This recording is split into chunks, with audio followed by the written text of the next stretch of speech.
Hi everyone, today's topic is quadrilaterals, chapter 4 of class 8, Ganita Prakash. Page number 107 to 109 to figure it out hai. Question number 1. Find all the sides and the angles of the quadrilateral obtained by joining two equilateral triangles with sides 4 centimeters. So ये जो question है इसके अंदर हमें दिया गया है कि एक क्वाड्रिलेटरल है जो कि दो इक्विलेटरल ट्राइंगल्स को जॉइन करके बनाया गया है और उस इक्विलेटरल ट्राइंगल की जो साइड है वो 4 सेंटीमीटर। अब इक्विलेटरल ट्राइंगल्स हम जानते हैं वो ट्राइंगल्स होते हैं जिनकी all sides are equal.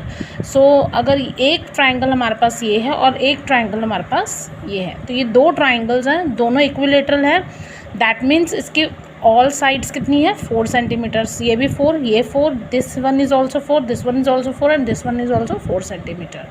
Now find all the sides and the angles. अब साइड्स तो हमने फाइंड आउट कर ली क्योंकि इक्विलेटरल ट्राइंगल है, इसकी साइड 4 सेंटीमीटर है। दैट मीन्स इसकी सारी साइड्स 4 सेंटीमीटर ही हैं और अब हमें इसके फाइंड आउट करने हैं angles only. So step 1, let the two equilateral triangles sides of 4 centimetre be joined as shown. अब हमने दो इक्विलेटरल को ऐसे जॉइन करके एक क्वाड्रिलेटरल फॉर्म कर लिया। नाउ गिवन क्या है क्वेश्चन में कि ABCD is a quadrilateral and triangle ABD, that means this triangle, and triangle BCD, that means this triangle, are both equilateral triangle with 4 centimeter each side। तो ये दोनों equilateral triangles हैं, ये भी हमें क्वेश्चन में गिवन है और इनकी साइड्स जो है वो 4 सेंटीमीटर्स की हैं। Now step 3, all the sides of a quadrilateral ABCD are 4 centimetre each. ये हम ऑलरेडी समझा चुके हैं। Now step number 4, find the angles of ABCD। अब हमने स्टेप 4 में इस क्वाड्रिलेटरल के सभी एंगल्स को फाइंड आउट करना है। सो पहले हम ट्राइंगल एक एक ट्राइंगल ले लेते हैं। फर्स्ट हमारा ट्राइंगल रहेगा ABD। So in triangle ABD angle 1 equal to 2 equal to 3 angles of equilateral triangle. ये हमें पता है कि ट्राइंगल के जो 3 एंगल्स हैं वो तीनों ही इक्वल होंगे। क्यों? क्योंकि इक्विलेटरल ट्राइंगल है। ये प्रॉपर्टी है कि अगर इक्विलेटरल ट्राइंगल के जो जितने भी एंगल्स होते हैं 3 एंगल्स होते हैं वो 3 के 3 इक्वल होते हैं। सो हम फाइंड आउट करेंगे कैसे।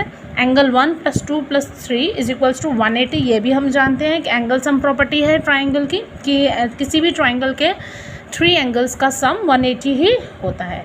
सो एंगल 1, 2 and 3 ये तीनों इक्वल हैं तो हम तीनों को ही एंगल 1 भी लिख सकते हैं। तो angle 1 + 1 + angle 1 is equals to 180 degrees. तो 3 angle 1 is equals to 180, angle 1 is equals to 180/3 is equals to 60 degree. That means angle 1, 2 and 3 ये तीनों एंगल्स ही 60 डिग्री के। वैसे भी हमें पता ही है कि इक्विलेटरल ट्राइंगल के जो तीनों एंगल्स होते हैं वो 60 डिग्री के ही आते हैं क्योंकि इक्वल होते हैं।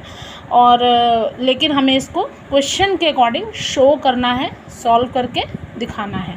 अब इसी तरह हमने जैसे इस ट्राइंगल के शो किया है, अब हम इस ट्राइंगल के भी सेम यही मेथड से निकाल लेंगे कि एंगल 5, 6 and 4 ये भी एंगल्स कितने के होंगे 60 डिग्रीज़ के ही होंगे। जैसे हमने इसका पूरा सॉल्व किया है ऐसे ही हम इसका भी सॉल्व करेंगे।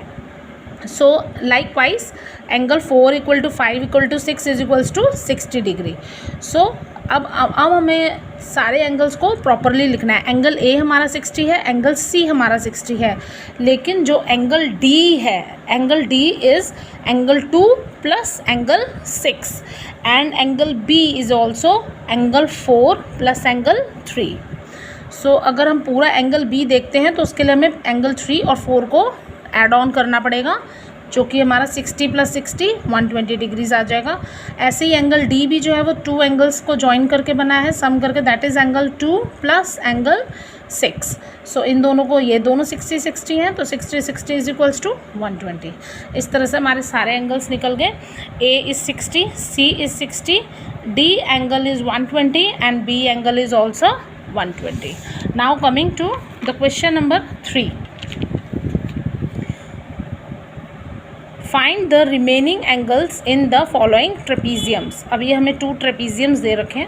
पहले हम फर्स्ट देखेंगे। इसके अंदर हमें सारे ही एंगल्स को फाइंड आउट करना है। So let the given trapezium A B C D, तो A B is parallel to D C, ये दोनों हमारी पैरेलल है, ए बी और डी सी पैरेलल है, ये गिवन है क्वेश्चन में। Angle A 135, this angle B 105 and this angle, ये both angles are given in the picture. अब हमें फाइंड करने हैं angle D and angle C. तो angle A plus D is equals to 180, A plus D, क्यों? क्योंकि ये हमारे एक क्वाड्रिलेटरल की प्रॉपर्टी है, ये भी एक क्वाड्रिलेटरल है, ट्रेपीजियम भी is a kind of quadrilateral. So इसके जो एडजेसेंट एंगल्स हैं उनका सम ऑलवेज क्या होना चाहिए? 180 ही होना चाहिए। तो इसका एडजेसेंट 45 डी और A is are adjacent, so इन दोनों का सम 180 होना चाहिए। तो 135 plus angle D is equals to 180, तो angle D is equals to 180 minus 135, that is angle D is equals to 45 degrees. Now angle B plus angle C, angle B plus angle C, ये दोनों angles भी adjacent हैं और इन दोनों का सम भी हमारा कितना आना चाहिए? 180 आना चाहिए। तो angle B is equals to 105 plus angle C is equals to 180, तो angle C is equals to 180 minus 105, हम 180 में से 105 को सब्ट्रैक्ट कर देंगे, दैट इज़ 75। सो 75 डिग्रीज़ का हमारा ये एंगल भी आ गया। Now the remaining angles are 45 and 75 degrees. तो ये दोनों एंगल जो हमें फाइंड आउट करने थे वो हमारे फाइंड आउट हो चुके हैं, जो कि 45 एंड 75 डिग्रीज़ के हैं।